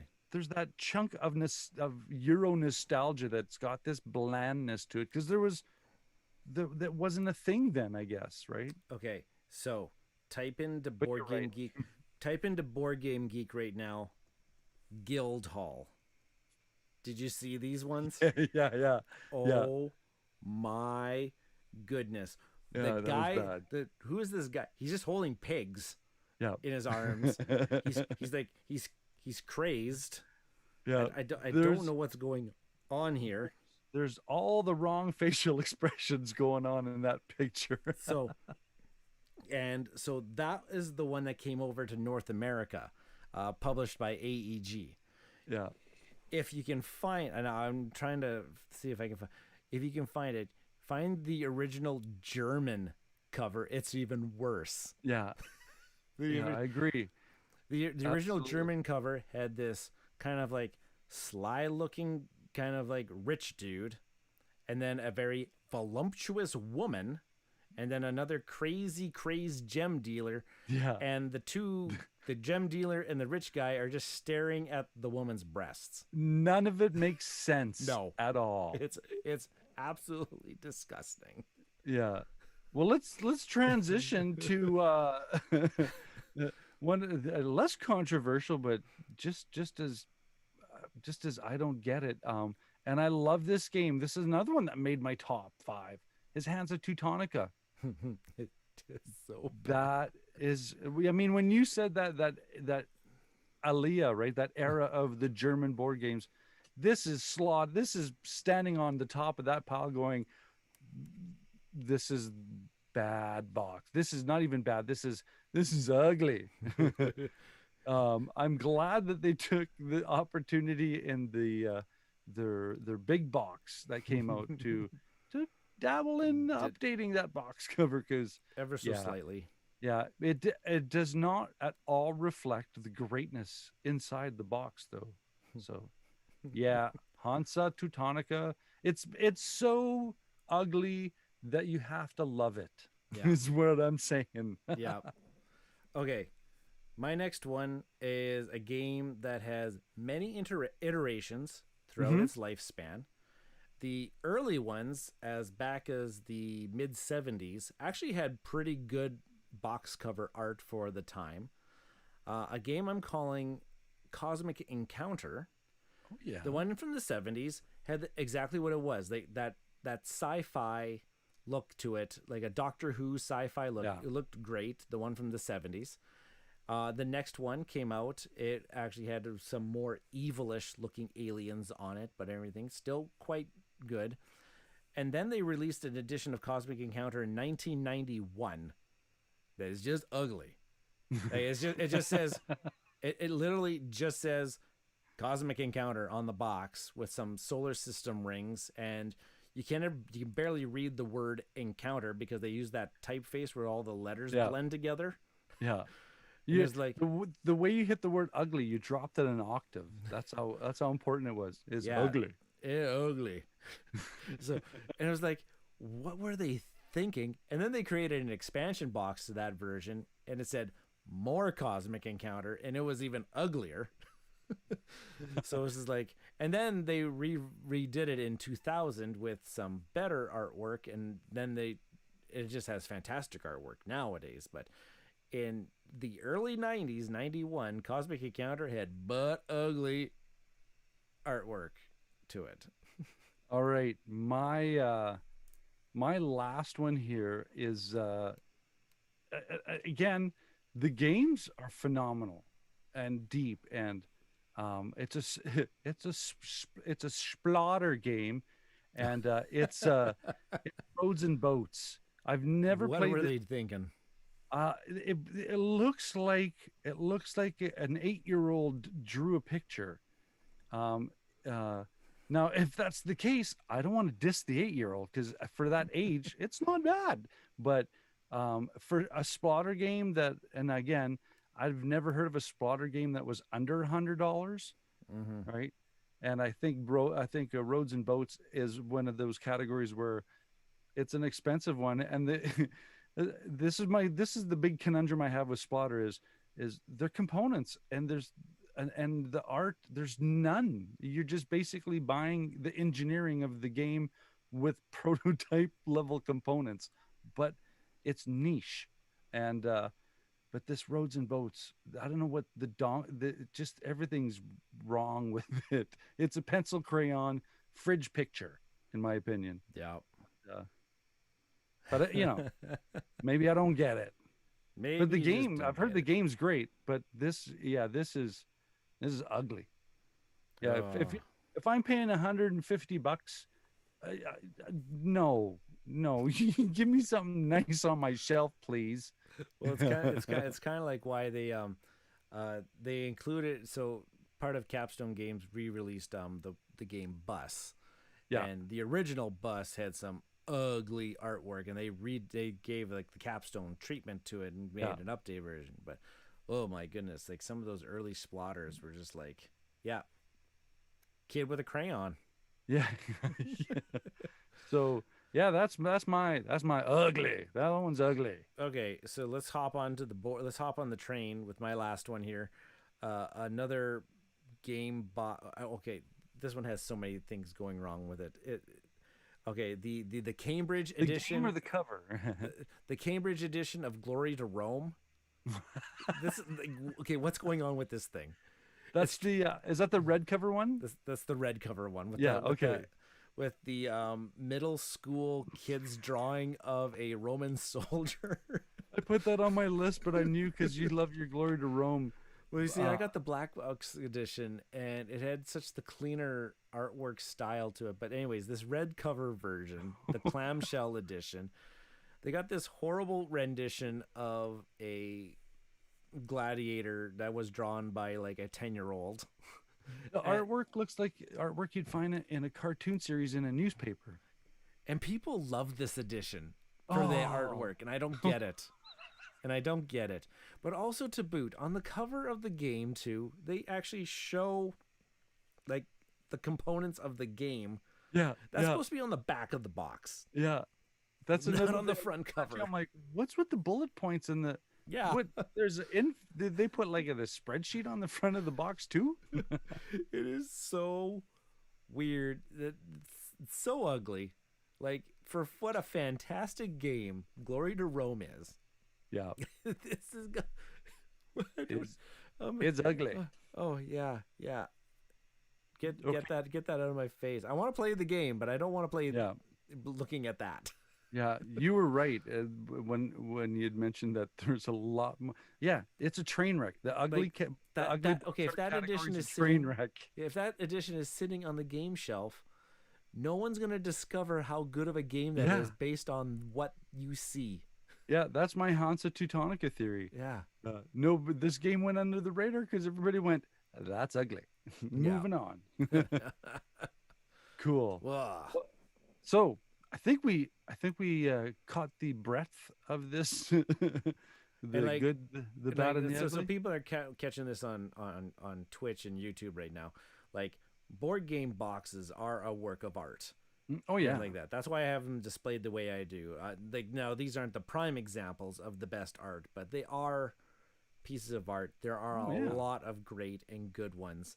I thought it's funny that we shed some light on the bad and the ugly. Like, oh my gosh, how? There's gotta be one or two. When I put that topic in there, I had some Canadian essence come up. I kept thinking, well, I'm going to just say sorry at the end because I didn't want to offend anybody, but you got to have fun with it, right? So Yeah.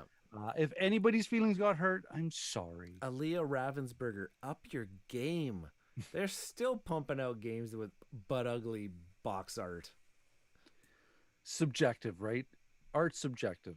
Yeah, not that though. Those are bad. Just up your game.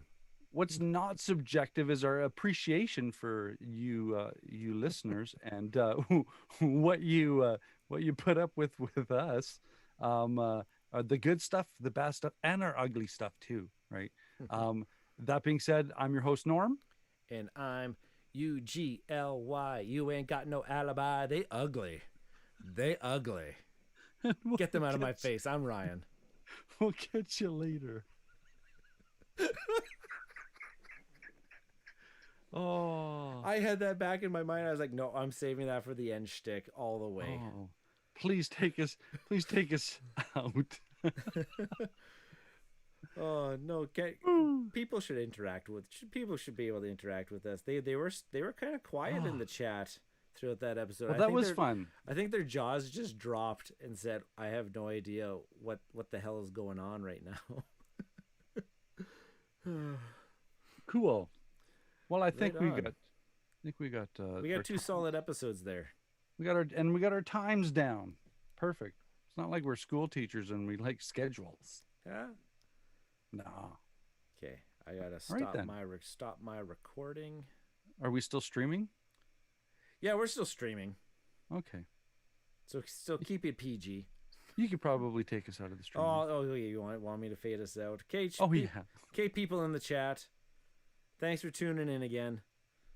You guys are always lovely as always. Hans said that Ethnos has bad box art. Yeah, I kind of agree. It doesn't really do it for me either. Vasco da Gama. Da Gama. I don't know that one. I'll have to look. I had that one. Yeah, that's bad. It's like Magellan painting. Yeah. Yeah, it's Zoom. Okay. Later, folks. Ta-ta. Ta-ta for now. UGLY. You ain't got no alibi. We ugly.